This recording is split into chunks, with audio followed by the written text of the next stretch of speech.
Yan guys, mag-change oil ulit tayo ng motor. Tara, samahan mo kami para mag-change oil ng motor. Yan, luwagan lang natin yung cap niya sa ilalim. Yan o. Yan, lumabas na yung oil niya. Maitim. Yan.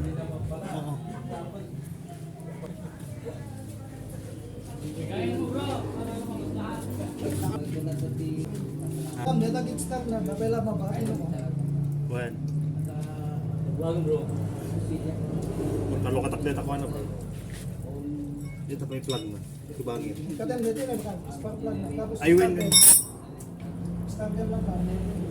Yan ang kagandahan ng may maraming alam sa motor guys.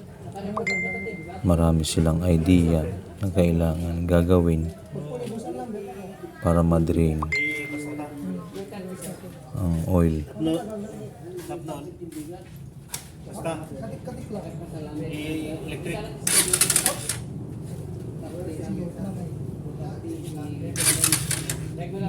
Stop down.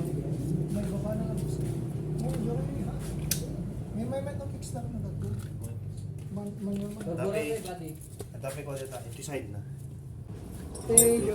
Yan, kailangan din buksan dito sa may bandang side niya para maalis din yung langis sa bandang left niya guys. Yan, buksan natin yan.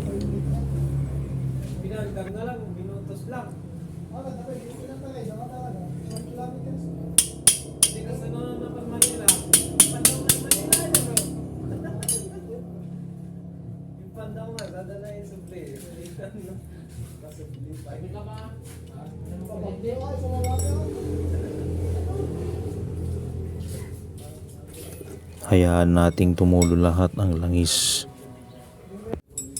Yan, natanggal na yung takip. Yan, nagkakaroon din ng langis dyan sa may bandang side. Kaya binubuksan yung takip niyan.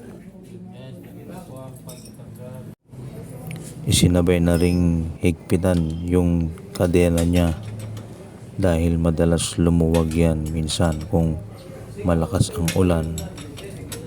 Madaling lumuwag yan kaya kailangan higpitan.